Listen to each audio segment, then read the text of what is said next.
नमस्कार, स्वागत है मेरे चैनल पर और मैं हूं नरेश मित्तल। जैसा कि आप सभी जानते हैं कि भारत सरकार ने 2004 से ओपीएस यानी कि ओल्ड पेंशन स्कीम को समाप्त कर दिया है और उसके बाद एनपीएस और अभी हाल में पिछले महीने उन्होंने यूपीएस एक नई स्कीम दी है, जिसका विरोध यहाँ के शिक्षक कर रहे हैं। क्यों विरोध कर रहे हैं? आज गवर्नमेंट इंटर कॉलेज मुजफ्फरनगर के मैदान पर बहुत सारे हज़ारों शिक्षक यहाँ इकट्ठा हुए हैं यूपीएस का विरोध करने के लिए। क्यों ये विरोध कर रहे हैं, आखिर क्या समस्या है इनको यूपीएस क्यों पसंद नहीं है, हम इनसे जानने की कोशिश करेंगे। नमस्कार सर। नमस्कार सर। सर आपका शुभ नाम? ओम प्रकाश यादव। ओम प्रकाश जी, आज आप यहाँ पर इकट्ठा हुए हैं यूपीएस का विरोध करने के लिए। क्यों विरोध कर रहे हैं? सर यूपीएस में जो भी चीज़ें ये लाए हैं एनपीएस में वही थी, उसी को जैसे अब कान सीधा हम पकड़ते हैं, इन्होंने घुमा के पकड़ा है। चीज़ों को और भी इन्होंने कठिन बना दिया है। हमारे जो पैसा मिलने थे उसे और भी ये बढ़ा के तो दे रहे हैं, लेकिन पूरा ले लेंगे। और हमारे बुढ़ापे की जो लाठी है उसे छीनने का प्रयास सरकार ने किया है। उच्च पदों पर बैठे हमारे सांसद, हमारे विधायक, ये सभी लोग तो 5 साल बाद पेंशन लेंगे, लेकिन 25 साल, 30 साल, 40 साल नौकरी करने के बाद कोई भी सरकारी कर्मचारी पेंशन नहीं पा सकेगा, जो कि उसके लिए एक कठिन भरा जीवन होगा, दर्द भरा जीवन होगा। उसके बाल बच्चे घर से ठोकर मार के निकाल देंगे, कल को वो खाना नहीं देंगे। इसके लिए कौन जिम्मेदार है? इसके लिए पूर्णतः सरकार जिम्मेदार है। हमें सिर्फ पुरानी पेंशन चाहिए, वो पुरानी पेंशन जो हमें बुढ़ापे में हमारा सहारा बने, ताकि हमें घर में कम से कम 2 वक्त की इज्जत की रोटी मिल सके। वर्ष 2004 से ओपीएस खत्म कर दिया जी, 2024 आ गया, खत्म होने जा रहा।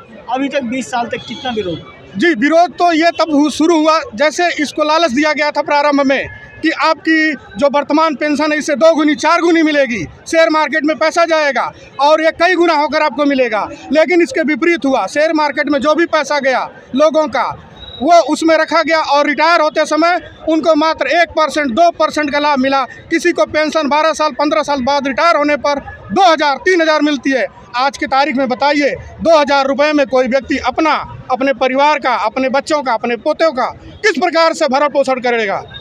ये कहाँ तक संभव है? जबकि हमारे माननीय जो भी लोग इस समिति में हैं, जो संवैधानिक समिति में हैं या यूपीएस एनपीएस में जो भी हैं, वो उनकी बिसलेरी की बोतलें 2-2 हज़ार की प्रतिदिन की होती हैं, जबकि किसी का परिवार कैसे चलेगा?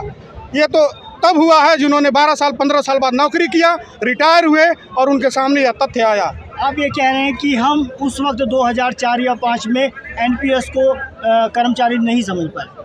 नहीं, बिल्कुल नहीं समझ पाया सर। बता दो। ऐसा नहीं है। कर्मचारी जब से ये पेंशन बंद की थी तब से जानता है। एपीआरडीए बिल था हमारा, सरकार ने वो वापस लिया था जिसके तहत हम लोगों को पुरानी पेंशन मिलती थी।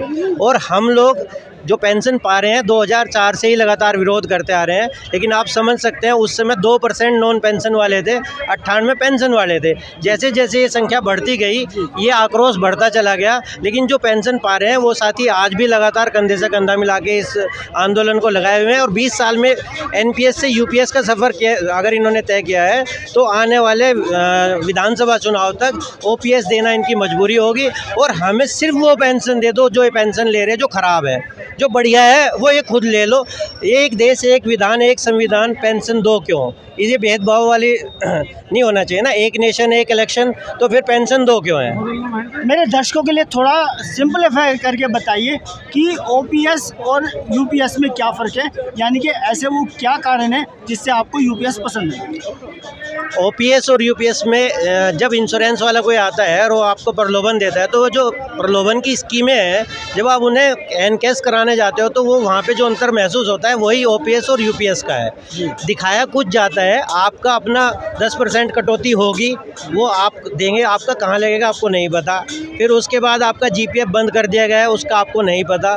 आप पहले 20 साल पे पेंशन थी, अब 25 साल कर दी गई है।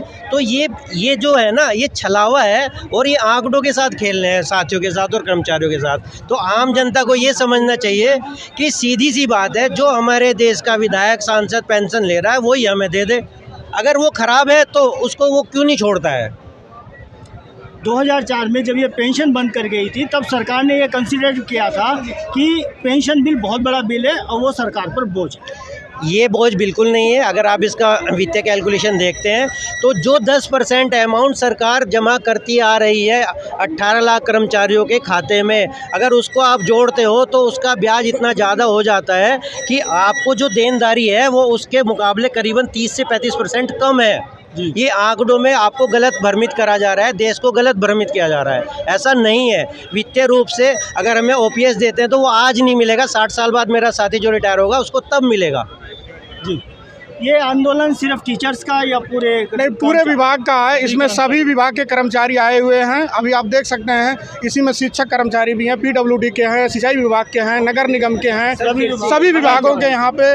हाँ, अच्छा सर, थोड़ा अभी एक और बताइए, अभी तो एक केंद्र सरकार ने घोषणा की है, क्या उत्तर प्रदेश सरकार ने भी इसको अडॉप्ट कर लिया? नहीं, अभी किया नहीं है, लेकिन वो तो कर ही लेंगे क्योंकि घटक सरकार उन्हीं की है। केंद्र में अगर उनकी है तो ये यहाँ पे भी उनके है। भेदभाव वहाँ हो रहा है जहाँ पे केंद्र में सरकार है लेकिन स्टेट में नहीं है, तो वहाँ पे हमारे साथ छलावा किया जा रहा है क्योंकि केंद्र सरकार उनको धनराशि अवमुक्त नहीं कर रही है, जिसकी वजह से वित्तीय लोड बढ़ रहा है। अदरवाइज ऐसा नहीं है। अगर ये चाहें तो कहीं भी स्टेट गवर्नमेंट उसको लागू कर सकती है। केंद्र सरकार की इसमें अनुमति की बिल्कुल आवश्यकता नहीं है।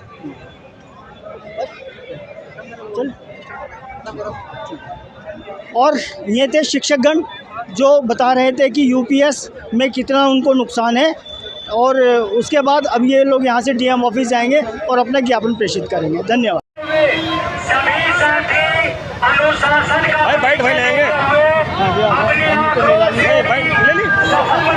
पीटीसी करेंगे वीरेंद्र जी को, पीटीसी का बहुत पसंद है।